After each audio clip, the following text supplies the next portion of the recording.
So what's up mga boss, it's me, your Kuya Ash. So ngayon mga boss, kasama natin si Boss Caleb dahil nag-invite siya sa atin sa sa channel niya.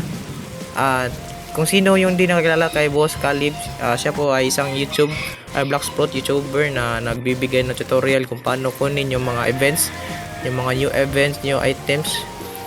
So ngayon try namin talunin yung new boss sa Tiki na tinatawag na New Tyrant of the Sky. Yung new boss sa Tiki, yung bagong update na yung Eagle boss. So yan. So yung new boss po ay same lang din po sa Cake Prince. Yung kill lang kayo ng mga NPC and hanggang siya mag-spawn yung boss. So ito po yung gawin, kill kayo ng NPC. Then doon sa harap ng kung saan mag-spawn yung boss, i-check nyo kung iilaw o umilaw na ba yung apat na mata ng crow. So dapat yung apat na mata na yan ay papailaw nyo muna bago ito mag-spawn o bago mag-spawn ang boss. So yan. So apat na yan. So sunod nyan o next nyan is babasagin nyo lang yung vase, mga vase dyan nasa gilid hanggang mag-spawn yung boss. So possible lang mababasag yan pag apat na po yung umilaw sa mata ng crow, ng mga crow, yung dalawang crow na yan.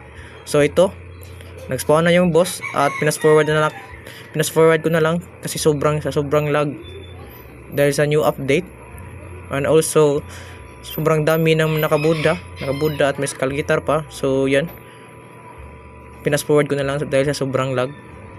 Halos pumutok na yung PC ko sa oras na yan. So yan, at nakita nyo ang drop.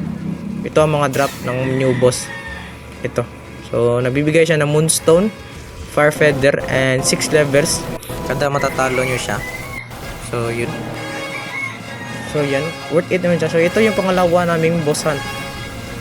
So may possibility din kayong makakuha ng Eagle Fruit. So yun, sinuwerte pa tayo at nabigyan tayo ng Eagle Fruit. So yung mga materials na nakuha nyo or nang drop ng boss sa new boss is pwede nyo siyang gamitin para sa sa skin ng eagle, or may possibility din kayo makakuha ng aura skin sa new haki na din. So yun lang mga boss, and see you sa next video.